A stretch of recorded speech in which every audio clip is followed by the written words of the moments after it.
ہو سکتا ہے کوئی بندہ کہے جناب حضرت عیسیٰ نے تو آنا ہے، میں بھی کہے تو حضرت عیسیٰ نے آنا ہے، لیکن میں بار بار میں یہ کہہ رہا ہوں کہ نیا نبی نہیں آئے گا، کوئی نیا رسول نہیں آئے گا۔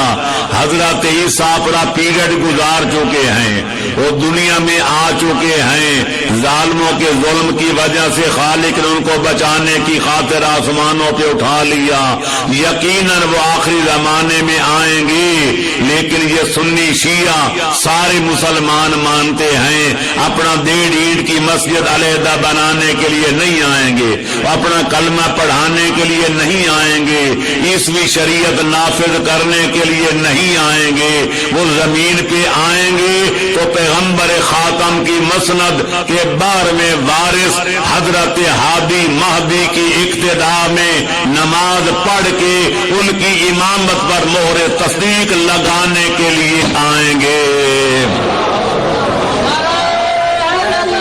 یا علی، یہی وجہ ہے کہ سنی شیعہ کتابیں چھلک رہی ہیں کہ حضرت مہدی کا ظہور ہوگا، ادھر حضرت عیسیٰ کا نزول ہوگا، نماز کا وقت داخل ہوگا، پڑھانے والے 2 پڑھنے والے لاکھوں، تو حضرت عیسیٰ حضرت مہدی علیہ السلام اخلاق نبوی کا نمونہ پیش کرتے ہوئے حضرت عیسیٰ سے کہیں گے یا عیسیٰ تقدم، پیش نماز نیک ہوں کہ خدا کے لیے پڑھاتے ہوں تو ایک کہتے آپ پڑھائیں، دوسرا کہتے آپ پڑھائیں، کہ خود غرض ہوں تو 2 چاہتے دوسرے کو ہٹا کے آگے کھڑے ہو جائیں۔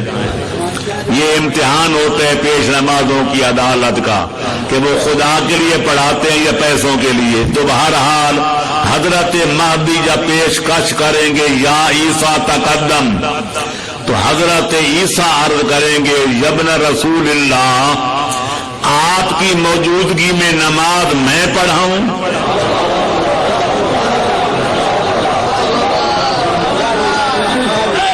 یا گویا غالب کے لفظوں میں یوں ظاہر کریں گے کہ یہ طاقت، یہ مجال، یہ طاقت نہیں مجھے۔ حضرت عیسیٰ پیچھے کھڑے ہوں گے اور حضرت مہدی دوران پیغمبر اکرم کی مسند کا 12واں وارث آگے کھڑا ہوگا۔ میں کیوں نہ کہوں میرے دوستو، عزیزو، بزرگو، 1,24,000 نبیوں کی نبوتوں کا نقیب پیچھے کھڑا ہوگا اور ختم رسالت کے تاجدار کی مسند کا 12واں وارث آگے کھڑا ہوگا۔ مجھے کہنے دو کہ جہاں مہدی دوران کے قدم ہوں گے وہاں 1,24,000 نبیوں کی نبوتوں کی نقیب کی پیشانی ہوگی۔ اس دن پتہ چلے گا کہ سابقہ نبیوں کا مقام کیا ہے اور خاتم الانبیاء کی مسند کے آخری وارث کی شان کیا ہے۔ یا علی، یا علی، مہدی دوران، امام زمان، شاہ دوران بالکل بجا، ان جیسا کوئی نہیں۔ حضرت عیسیٰ بھی ان کے آگے کھڑے نہیں ہو سکتے۔ پر میں یہاں ایک بات عرض کرنا چاہتا ہوں اہل ایمان کے لیے، حضرت مہدی کا مقام جناب امیر المومنین سے 12 درجے کم ہے۔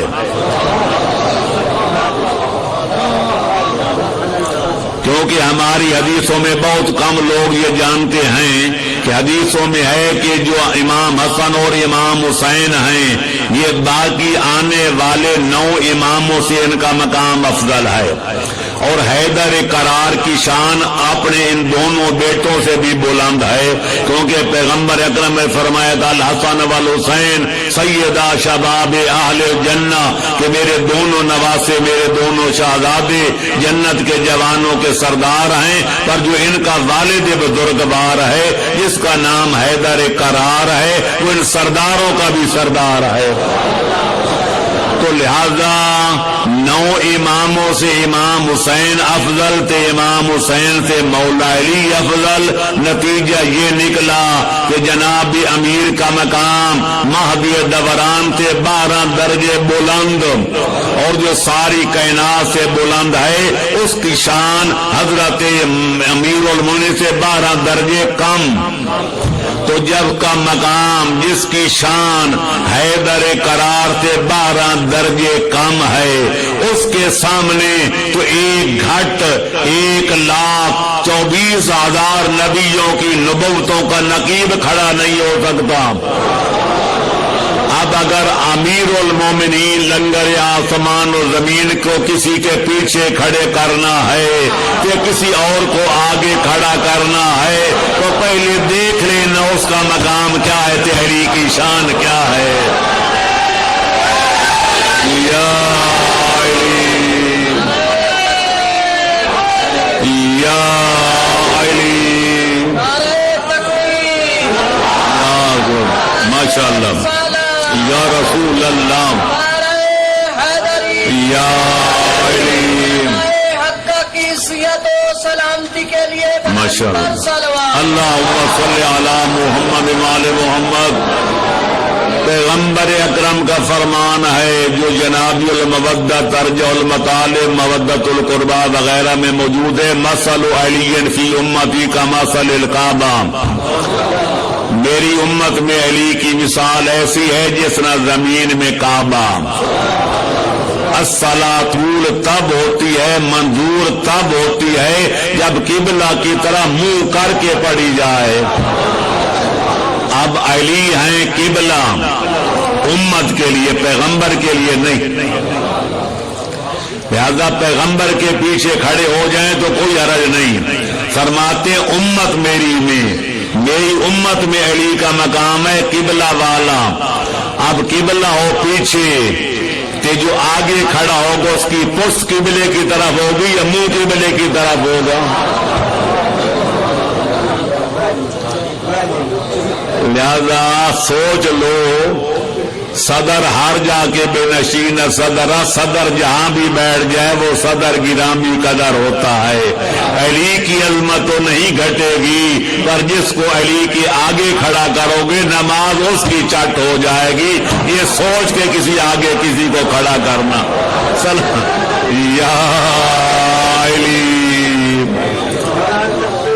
ماشاءاللہ، اللہم صلی یا رسول اللہ، یا علی، اللہم صلی علی محمد و آل محمد۔ تو بات لمبی